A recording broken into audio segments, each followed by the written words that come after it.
today's Toy Spot, we are having a look at the NECA Toys Alien Isolation, the Xenomorph. Recommended for ages 17 and up, as it does have a choking hazard with small parts not for children under 3 years of age. This is the third figure that we're going to be looking at from the line of Alien Isolation figures that come to us from the folks over at NECA. Spin around the back of the package, the other figures available was the jumpsuit Amanda Ripley. There was also the compression suit Amanda Ripley, and finally the Xenomorph that we're looking at today. 15 years after the disappearance of the commercial towing vessel Nostromo, the ship's flight recorder is discovered floating in deep space. Its owner, the Weyland-Yutani Corporation, immediately dispatches a team of representatives to the Sevastopol station to retrieve it. Among their number is Amanda Ripley, daughter of Ellen Ripley, the Nostromo's warrant officer. When the team arrives to find Sevastopol, which I know probably Spot's not saying correctly, has been placed under quarantine and its skeleton crew is being hunted by an unseen foe, a monster that cannot be stopped. Separated from her team, Amanda finds herself trapped on a station filled with desperate survivors, an implacable AI, and an ultimate predator. The truth about her mother's fate is here somewhere, but first she must simply survive. To check out more from the folks over at NECA, head over to www.necaonline.com. And Spot's going to take a break and get this opened up, but when we come back, we're going to get a better look at the Alien Isolation Xenomorph. There's more anyway, guys. Don't go anywhere. Stay tuned. Now that we have him out of packaging, let's get a better look at the Xenomorph. The interesting thing that comes with the Xenomorph is that this release of the figure comes with a display stand, not something that we've seen with a lot of releases of kind of the big chap Xenomorph. We saw something similar enough when we got the dog alien, but this one does come with a clear stand.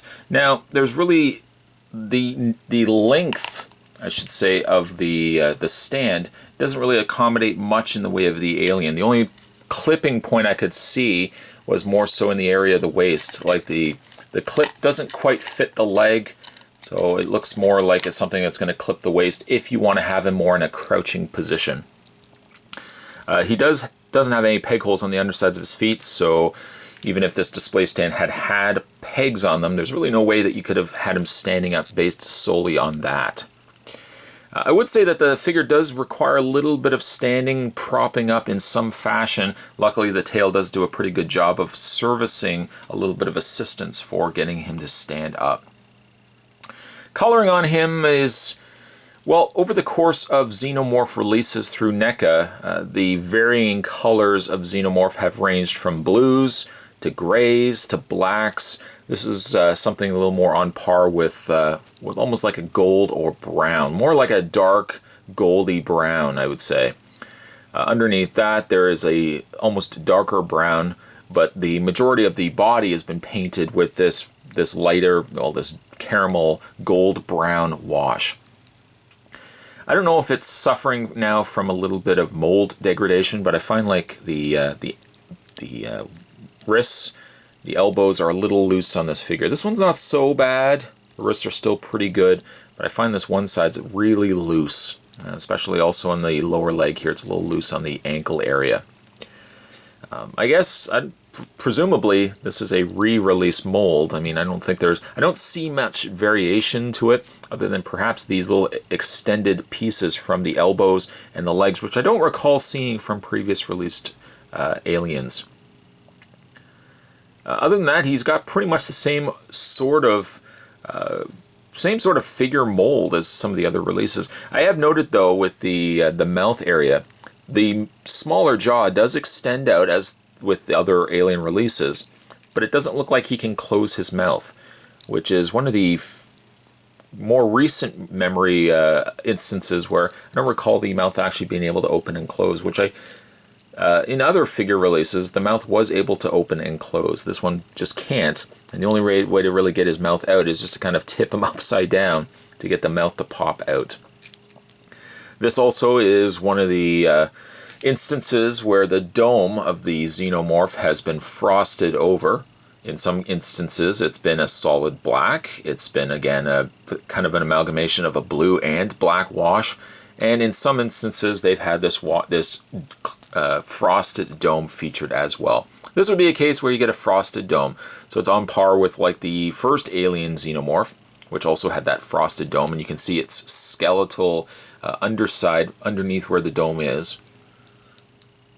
If you like the sculpt of the Xenomorphs, you're going to be in luck. I mean, it's a great looking figure. If you've collected already a ton of Xenomorphs already, then this probably isn't all that much different to you. It does feel that sense of deja vu, but I mean deja vu I would say in a good way, other than just a little bit of the, you know, the wrist looseness, which I'm experiencing sadly on my figure. Other than that, I have no issues with the figure itself. It's always been a great looking sculpt. Again, if there is a little bit of tweaking to this mold of the isolation alien versus the regular alien, I don't see much. I don't see much in the way of differences there. In the posability option department, though, he does have a ball joint in the head, which you have to be careful moving up and down because he does have these little cords that extend out from his lower jaw to the back of his body here. As with the other figures as well, he does have the section on the back that can unpeg should you wish to tip the head further back. And by further back, not really much, but you can get it a little more clearance by having this section removed. When it comes to the shoulders are hinged, and the shoulders also rotate all the way around. He has a swivel point in the top of the bicep area, a hinge in the elbow, which also allows the forearm to rotate, and you can probably see how loose, sadly, the forearm has gotten on this figure. And the figure actually hasn't been out of packaging very long at all. Torso hinges, or torso has a ball joint hinge. Hinge on the legs, hinges out. Double hinge knee. Hinge in the foot. And finally, a rotation in the lower area where the toes reside. Let's of course not forget the fact that the tail itself is a wire frame, so you can manipulate that and bend that any which way that you so wish. So there is the Xenomorph alien from Alien Isolation. Again, if I can hopefully get him to stand. It's a lesson in just posing offsetting the weight of the figure, but it certainly does not help maybe with the knees, I should say, getting a little loose down below there. Get him to properly stand. If I can get him to stand, come on. Xenomorphs are probably some of the hardest figures, at least for the sense of reviewing, to cover, because you have to do, again, a little bit of manipulation to get the figure to stand properly. But let's do a little bit of size comparisons. There he is next to the jumpsuit, Amanda Ripley. You can see he towers certainly a lot more. He's a lot bigger than Amanda. And also the other figure that we can bring in from the other figure from this line, there's compression suit Amanda Ripley as well. Big old chap here, certainly is a lot taller than both figures. Compression suit Ripley, a little bit taller than jumpsuit Ripley. I think the must figures to get in the set certainly are the Ripleys, the Xenomorph here. While there's nothing really wrong with the Xenomorph alien, I mean, I love the figure, I love the sculpt. If you've already kind of been down this road and you've collected this figure already, unless you just want to get a ton of Xenomorphs, I don't think that this is a figure that you have to necessarily pick up. Have you already picked up all the other Ripley or all the other Xenomorphs that have been released through the Alien line, the Aliens line, the AVP line, and so on. Still a good figure though. Now again, nothing negative to say about the figure other than just, you know, a little bit of a loose joint issue. I hope it's not going to be, I hope it's not going to be an issue moving forward.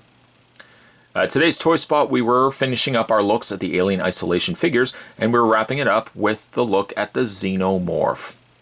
Stay tuned, guys. Spot's going to have more Toy Spots heading your way. As always, thanks for watching. I'll see you next time.